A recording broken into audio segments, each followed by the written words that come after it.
श्रुति भी हमारे साथ जुड़ी हुई है। श्रुति से हम जानेंगे कि कैसे चंद्र ग्रहण के पहले, चंद्र ग्रहण के दौरान और चंद्र ग्रहण के बाद क्या उपाय करने चाहिए। एक एक करके आपको हम दिखा भी देते हैं, जानकारी दे देते हैं कि चंद्र ग्रहण के पहले आपको क्या करना चाहिए, क्योंकि धर्म के लिहाज से, विज्ञान के लिहाज से, तमाम उन क्षेत्रों के लिहाज से हम ये समझने की कोशिश कर रहे हैं कि क्या कुछ करना चाहिए। ये काम आपको पहले कर लेने चाहिए, सूतक से बचने का पहले ही कर ले उपाय। ये चंद्र ग्रहण के पहले की हम बात कर रहे हैं। खाने के सामान में तुलसी के पत्ते डाल दें। श्रुति, इस पर और जानकारी हमारे दर्शकों को दीजिए कि चंद्र ग्रहण से पहले, उस दौरान जब सूतक लग जाए, और चंद्र ग्रहण के बाद क्या उपाय करने चाहिए। देखिए, चंद्र ग्रहण के पहले आपकी सिटी में जब चंद्र ग्रहण लग रहा है उससे पहले आप ये उपाय करें। तुलसी दल, जैसे आपने कहा नेहा जी, बिल्कुल करेक्ट कहा, तुलसी दल इकट्ठे करके रखें और तुलसी दल को खाने में, जल में, दूध में, जो भी ग्रहण करने वाली वस्तु है उसमें जरूर डालें। आप भगवान को प्रसाद ग्रहण के पहले चढ़ा सकते हैं, उसके दौरान नहीं चढ़ाना है। ग्रहण के पहले आप स्नान कर लें, अपने जो रेगुलर वर्क है, जो हाइजीन रिलेटेड वर्क है, उससे आप निवृत्त हो जाएं।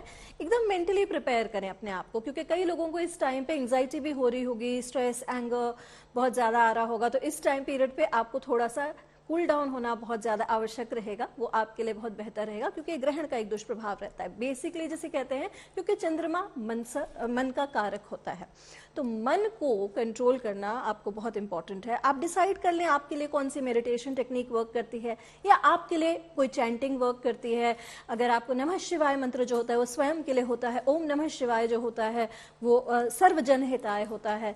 इसको आप प्रिपेयर कर लें, मतलब पहले से आप एक फ्रेमवर्क बना के रखें कि आपको करना क्या है ग्रहण के दौरान। तो उससे आप मेंटली ऑक्यूपाइड भी रहेंगे और आपको एक प्लानिंग भी रहेगी और आपका माइंड जो है वो पॉजिटिव रहेगा। नेहा, आपका दूसरा सवाल था कि ग्रहण के दौरान क्या करना है। ग्रहण के दौरान मंदिरों के पट बंद रहते हैं, उस दौरान आप किसी भी मूर्ति को ना स्पर्श करें। और ये ध्यान रखें कि आपके घर में कोई भी मूर्ति हो 1 या 1.5 फीट से ऊंची ना हो। यदि उससे ऊंची है तो वो प्राण प्रतिष्ठित होने माना जाता है कि उसमें प्राण प्रतिष्ठा होती है। तो वो मंदिर के कपाट, अगर आपके घर में मंदिर है तो उसके कपाट बंद रहते हैं। जो प्रेग्नेंट महिलाएं हैं उनको केयरफुल रहना है इस टाइम पीरियड में। और ग्रहण के दौरान जो आपको अच्छा लगे, जो आपके इष्ट हो, उनका ध्यान करें। ओम नमो भगवते वासुदेवाय कर सकते हैं। ओम श्राम श्रीम श्रौम सह चंद्रमसे नमः, यह चंद्रमा का मंत्र है, क्योंकि ये ग्रहण चंद्रमा पे लग रहा है तो उसका जप कर सकते हैं। कई लोग राहु से पीड़ित चल रहे हैं तो ओम राम राहवे नमः, ये वैदिक मंत्र है, इनका जप कर सकते हैं। महामृत्युंजय मंत्र का भी आप जप कर सकते हैं इस दौरान। महामृत्युंजय जैसे अभी वान्या जी ने बताया था, ओम त्र्यंबकम यजामहे सुगंधिम पुष्टिवर्धनम उर्वारुकमेव बंधनान् मृत्युर्मोक्षमामृतात् सहजोम तन्नो महामृत्युंजय प्रचोदयात्। यह महामृत्युंजय विद गायत्री है, तो ये आप महामृत्युंजय गायत्री का कर सकते हैं। रुद्राष्टक का पाठ कर सकते हैं। जैसे अभी संजय जी ने बहुत अच्छा बताया कि भगवान शिव को चंद्रमौली भी कहते हैं, उनके मस्तक पर अर्धचंद्र विराजमान है। तो आप भगवान शिव का अगर ध्यान करेंगे तो चंद्रमा अपने आप ही जो है वो खुश होते हैं, प्रसन्न होते हैं। तो आप शिव के मंत्रों का ध्यान करें। बाबा महादेव तो भक्ति से ही प्रसन्न होते हैं। अगर आप ऑफिस में भी बैठे हैं, नमः शिवाय मन में करते जाइए। मन के जाप का, मानसिक जाप का एक अलग ही महत्व होता है। देखिए, ध्यान लगाना ये आपके ऊपर है, चाहे वो 1 मिनट का क्यों ना हो। अब जब यह ग्रहण समाप्त हो जाए तो ग्रहण के उपरांत दान की बहुत महिमा होती है, क्योंकि ये ग्रहण के दौरान आप जो भी उपाय करेंगे इसमें पितृ शांति भी होती है। जिन लोगों को ग्रहण दोष है या पितृ दोष है वो उस समय पर उसका निवारण के लिए अप्रोप्रिएट मंत्रों का जप करें। जैसे मैंने बताया, राम राहवे नमः, नमः शिवाय, इनमें से कोई भी मंत्र करें। श्याम चंद्रमसे नमः, या सूर्य को भी, क्योंकि सूर्य केतु जनित है, तो राम रेम राम स सूर्याय नमः ऐसे करें, या अपनी राशि के मुताबिक जो मंत्र हो उनका जप करें। ग्रहण के उपरांत अपनी राशि के मुताबिक दान करें। जिन लोगों को अपनी राशि नहीं पता है वो एक चांदी के लोटे में, अगर चांदी का लोटा ना हो तो स्टील के लोटे में जल भर के उसमें थोड़ा दूध जरूर डालें, गंगा जल डालें, और 1 लौंग 1 इलायची डालकर महादेव का, शिवलिंग का अभिषेक करें। मंदिर में जाके करें, चाहे घर में शिवलिंग हो तो उस पर करें। और ग्रहण का दान जरूर करें। कोई सफेद वस्तु का दान कर सकते हैं। अगर आप धन प्राप्ति चाहते हैं तो लक्ष्मी जी को आज के दिन इत्र ग्रहण के उपरांत जरूर चढ़ाएं। कार्तिक पूर्णिमा है, लाल गुलाब की माला चढ़ा सकते हैं। तो ये सब चीजें आपके लिए विशेष तौर पर कारगर रहेंगी। बेसिकली आपको मेंटली भी ऑक्यूपाई करता है, एक पॉजिटिव एटमॉस्फेयर लेकर आता है। कहीं ना कहीं आपको लगता है कि हाँ, आपका टाइम भी बहुत अच्छे से कट गया। ठीक है, श्रुति ने बहुत महत्वपूर्ण जानकारियां कि चंद्र ग्रहण के दौरान, चंद्र ग्रहण से पहले और चंद्र ग्रहण के बाद क्या करें क्या ना करें। वान्या जी भी हमारे साथ जुड़ी हुई है। वान्या जी, ये बताएं हमारे दर्शकों की बहुत सारी भ्रांतियां जुड़ी हुई हैं चंद्र ग्रहण से, वो भ्रांतियां दरअसल दूर कैसे की जाए, क्योंकि एक खगोलीय घटना भी है और उसको इस लिहाज से भी समझना जरूरी है और धर्म के लिहाज से भी, दोनों में बैलेंस होना चाहिए। बहुत ही प्रैक्टिकल क्वेश्चन पूछा है नेहा आपने, थैंक्स फॉर दैट। इसमें जो है, अगर आप बहुत सारी भ्रांतियां जुड़ी हुई हैं और बहुत चीजें जो हैं आजकल हम कुछ चीजें फॉलो कर रहे हैं, कुछ चीजें फॉलो नहीं भी कर रहे हैं, क्योंकि मुझे ऐसा लगता है चंद्रमा जो है हमारे मन का कारक है, तो कहीं ना कहीं वो हमें मेंटली जो है बहुत ज्यादा लाइफ में टच करता है। तो सबसे पहले जो आपकी लाइफ की अप्रोच होनी चाहिए वो पॉजिटिव होनी चाहिए, irrespective of the remedies, whether you are doing it और नॉट। आप एफर्मेशंस कीजिए, पॉजिटिव एफर्मेशंस कीजिए, अपनी सोल पर ट्रस्ट रखिए, हमेशा अपने आप को एक एफर्मेशन दीजिए, I am a powerful soul. एक छोटा सा एग्जाम्पल मैं जल्दी से कवर करूंगी। अगर आप मेंटली स्ट्रांग हैं तो आपकी अगर फिजिकल हेल्थ में कोई भी इशू आता है आप उसे ओवरकम कर जाते हैं, लेकिन आप फिजिकली कितने भी फिट हैं, अगर आप मेंटली स्ट्रांग नहीं हैं तो आप लाइफ में कोई भी डिसीजन पॉजिटिवली नहीं ले पाते हैं, उस डिसीजन के 100% रिजल्ट नहीं आ पाते हैं। तो हमें लाइफ में इमोशनली बैलेंस्ड होना बहुत ज्यादा जरूरी है, हमें स्पिरिचुअली बैलेंस्ड होना भी जरूरी है, अपने इनर कोर को हमें स्ट्रांग रखना है।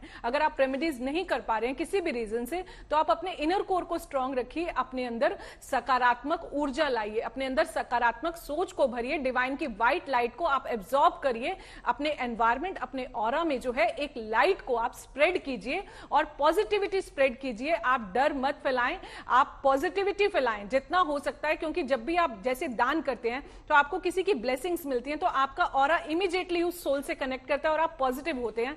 तो इसी तरह जितना हो सके आप बिल्कुल फियर में ना जाएं, नेगेटिविटी में ना जाएं, क्योंकि चंद्र ग्रहण है, मन का कारक है, थोड़ा सा हिट कर सकता है, लेकिन आप अपने, जब आप अंदर से स्ट्रांग है, आपकी विल पावर स्ट्रांग है, आपकी सोल पावर स्ट्रांग है, तो जल्दी से चीजें आपको हिट नहीं करेंगी। आप मेडिटेशन करते रहिए, ग्रहण के बाद आप स्नान, गंगा जल से स्नान जरूर कीजिए, और दान का, जैसे कि श्रुति जी ने भी बताया, दान का बहुत ज्यादा महत्व है।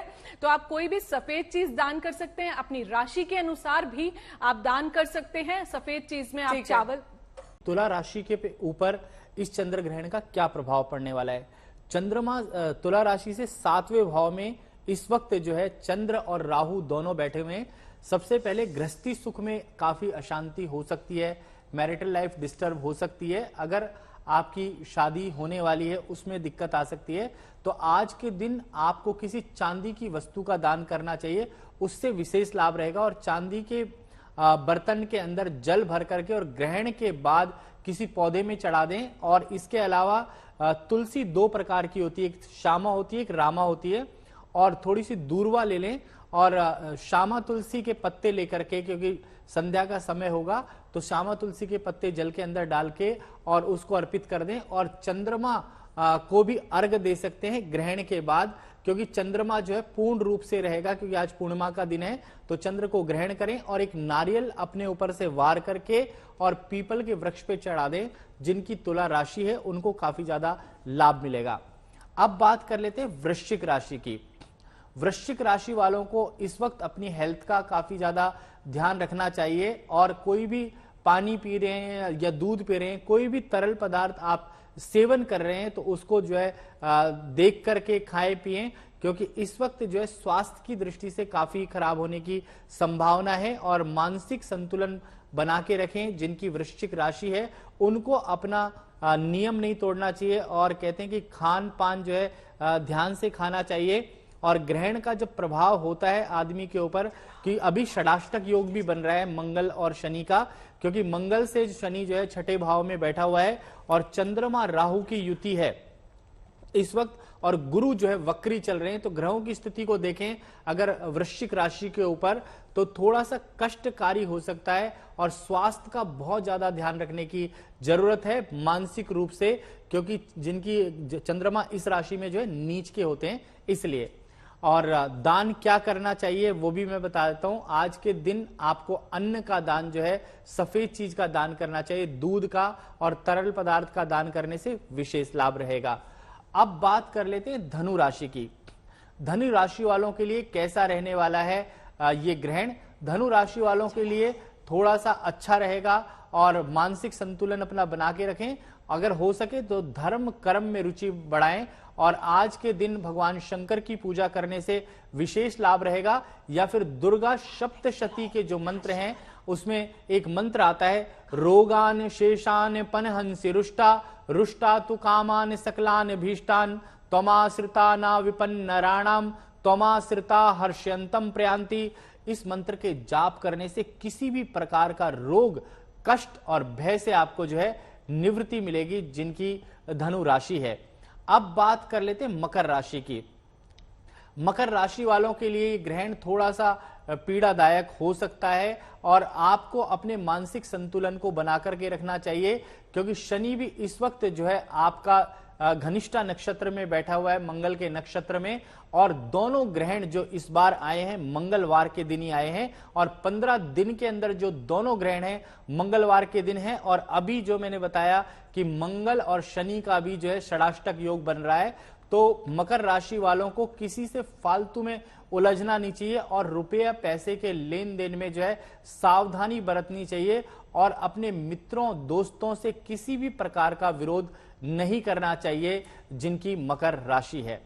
अब बात कर लेते कुंभ राशि वालों के ऊपर किस प्रकार का रहने वाला है ये ग्रहण। कुंभ राशि वालों को अपने मित्रों दोस्तों के अलावा परिवार के सभी सदस्यों का जो है ध्यान रखना चाहिए और किसी से कोई भी लेन देन है उसको संतुलित तरीके से करें और रुपया पैसा आज के दिन किसी को बिल्कुल भी ना देवें। और दान की जहां तक बात है, कहते हैं कि दान जरूर करें, क्योंकि कहते हैं कि जो दान करता है उसको अगले जन्मों में बहुत ज्यादा धन की प्रतिष्ठा की प्राप्ति होती है। और कहते हैं कि एक मुट्ठी अन्न का दान किसान जब पृथ्वी पर कर देता है तो उसको लाखों गुना अन्न की प्राप्ति होती है। और आज के दिन मोती का दान और चांदी का दान और बहुत ही महत्वपूर्ण है, वो कर सकते हैं। इसके अलावा अन्न का दान, क्योंकि शास्त्रों में कहते हैं कि जब इंसान का पेट भरेगा तभी ये जो संसार वृद्धि करेगा। और सर्दियों का मौसम आ रहा है तो कपड़े, गर्म कपड़े गरीबों को देने से विशेष लाभ रहेगा, जिनकी कुंभ राशि है। अब बात कर लेते हैं बाकी राशियों की, हम चर्चा करेंगे, लेकिन इस बीच तमाम मेहमानों को मैं जोड़ना चाहूंगी। वान्या जी, आपसे मेरा ये सवाल कि छोटे छोटे उपाय जो हम घर बैठे ही कर सकते हैं, जो लोग गंगा स्नान नहीं कर पा रहे हैं या फिर किसी मंदिर नहीं जा पा रहे हैं, वो अपने घर बैठे ही क्या उपाय कर सकते हैं? Thank you Neha. तो आप छोटे छोटे उपाय की अगर हम बात करें तो आप घर पर ही जो है, जैसे ही ग्रहण खत्म होता है सबसे पहले आप स्नान करें। अगर आप किसी नदी या सरोवर के पास रहते हैं तो आप वहां जा सकते हैं, अदरवाइज आप अपने घर में ही पानी में थोड़ा सा गंगा जल डालकर जो है स्नान करें। थोड़े से गंगा जल को आप अपने ऊपर भी डाल सकते हैं। इसके बाद जो है आप उसके बाद मंदिरों के आप कपाट खोल सकते हैं। जो भी मूर्तियों की आपकी प्राण प्रतिष्ठा की हुई है उनको आप खास तौर पर उनका शुद्धिकरण जरूर करें। पूरे मंदिर को आप साफ करें, अपने घर को जो है आप क्लीन करें।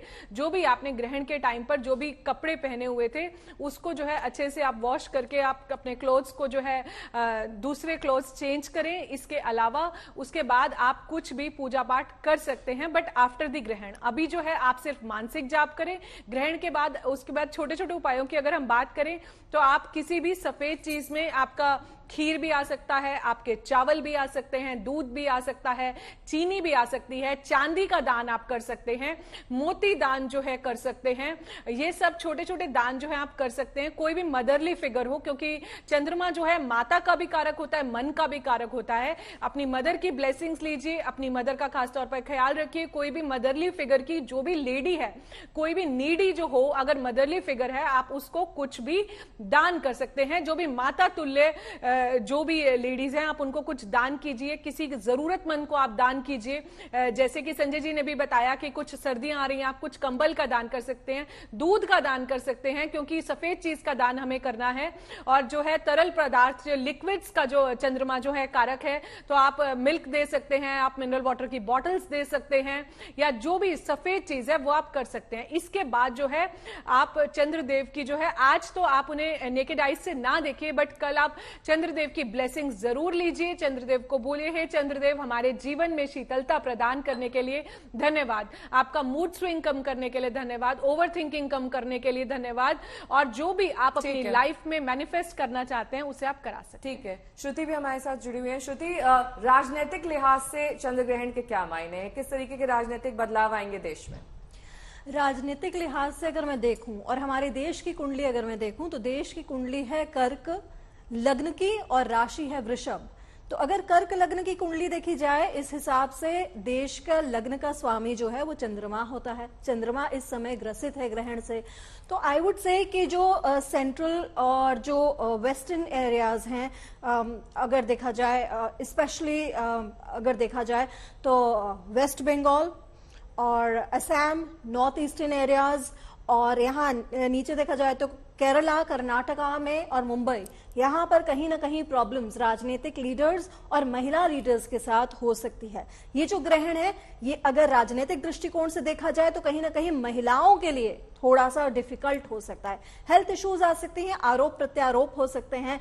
इस समय पर अगर हम देखें, आज की भी न्यूज आप बता रही थी नेहा, उस टाइम पर भी हमने देखा कि कहीं ना कहीं आरोप प्रत्यारोप का एक सिलसिला जारी है। तो ये राजनीतिक लिहाज से बहुत खास नहीं रहेगा चंद्र ग्रहण, क्योंकि एक ही सौर मास में, कार्तिक मास में 2 ग्रहण लगते हैं। जब एक ही सौर मास में 2 ग्रहण लगते हैं तो कहीं ना कहीं एक इम्पैक्ट डेफिनेटली छोड़ के जाते हैं। संजय जी भी हमारे साथ लगातार जुड़े हैं। संजय जी, जो बाकी बची राशियां हैं उनके बारे में बताइए। जी, बस एक राशि बची है और मैं कुछ टिप्स भी देना चाहूंगा सबको।